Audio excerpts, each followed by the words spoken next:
जंगली जानवरों की बढ़ती सक्रियता को गंभीरता से लेते हुए जिला प्रशासन ने सुरक्षा उपायों को और मजबूत करने के लिए अलर्ट मोड अपनाया है। जिलाधिकारी रुद्रप्रयाग प्रतीक जैन के द्वारा मानव वन्यजीव संघर्ष को कम करने एवं स्थानीय नागरिकों की सुरक्षा सुनिश्चित करने के उद्देश्य से 50 लाख रुपए की अतिरिक्त धनराशि आवंटित की गई है। बताते चले कि इस धनराशि से वन विभाग के द्वारा आधुनिक उपकरणों की खरीद की जा रही है, जिससे जंगली जानवरों की गतिविधियों पर सतत निगरानी रखी जा सके। उपकरणों में आधुनिक thermal drone, focus light, tranquilize gun,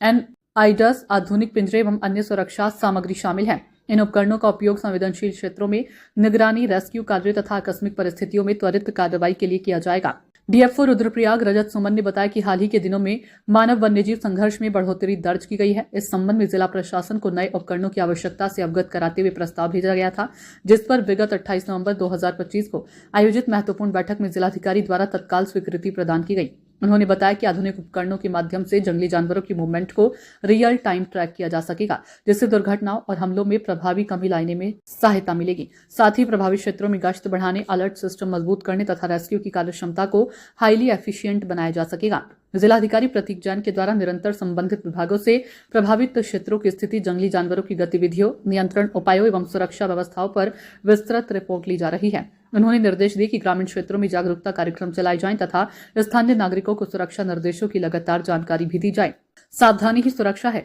जिला प्रशासन एवं वन विभाग की संयुक्त कार्य योजना का उद्देश्य मानव वन्यजीव संघर्ष को नियंत्रण में लाकर स्थानीय नागरिकों की सुरक्षा सुनिश्चित करना है। प्रशासन ने सभी लोगों से अपील की है कि वे सतर्क रहें, अफवाहों से बचें तथा किसी भी घटना की सूचना तुरंत संबंधित विभाग को दें।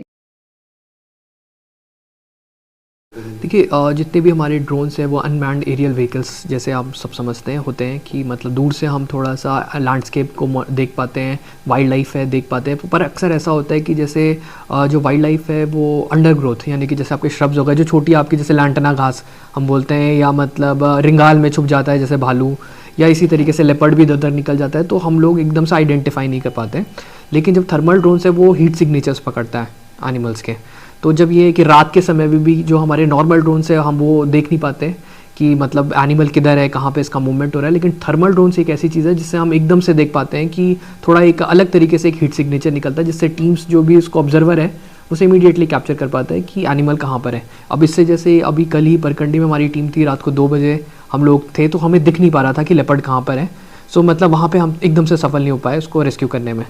पर अभी अक्सर ऐसा है कि अगर जो थर्मल ड्रोन्स ऐसा एक मीडियम हो जाता है कि जो मतलब ऐसे मोमेंट में रात को 2 बजे भी अगर जो हमारे कोई ऑपरेशंस चल रहे हैं, तो वहाँ पे हम बहुत तेज़ी से एनिमल को आइडेंटिफाई कर पाएँ, उसका पोजीशन हम डिफ़ाइन कर पाएँ कि क्या है पोजीशन। ऐसा तो नहीं ज़्यादा एनिमल्स हैं जो मतलब उस लैंडस्केप में घूम रहे हैं, तो काफ़ी एक एबिलिटी हमारी एनहांस हो जाती है।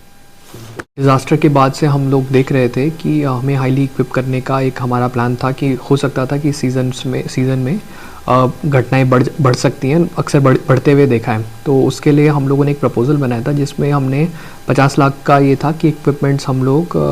को प्रोक्योर करेंगे। एंड उसके फलस्वरूप ऐसा है कि जो हमारी अभी हाल ही में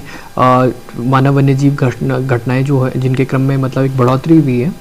तो उसके फलस्वरूप उसी दिन में उसी मीटिंग में ये प्रस्ताव जो था इसका अप्रूवल हो गया था एंड इसमें प्रोक्योरमेंट शुरू हो गया था। एंड काफ़ी हद तक ऐसा है कि काफ़ी जो मात्रा में अभी हमारे जो की इक्विपमेंट्स हुए जैसे नाइडस हो गए, फॉक्स लाइट्स हो गए, केजेस हो गई, तो उनका मोबिलाइजेशन ऑलरेडी हो गया एंड हमने रिसीव भी कर लिया है। काफ़ी अभी जो इसी में मतलब हाई एंड इक्विपमेंट जैसे हमारे थर्मल ड्रोन्स वगैरह होगा, जो मुझे लगता है कि आने वाले समय में जितना भी हमारे रेस्क्यू एफर्ट्स भी होते हैं, जो प्रॉब्लमेटिक एनिमल्स हैं या बन सकते हैं, उनको हम बहुत तेज़ी से आइडेंटिफाई करके अपने आप को हाईली एफिशिएंट कर सकते हैं। तो वो एक काफ़ी महत्वपूर्ण कदम रहेगा आने वाले समय में भी मानव वन्यजीव घटनाओं के संघर्ष को न्यून करने में।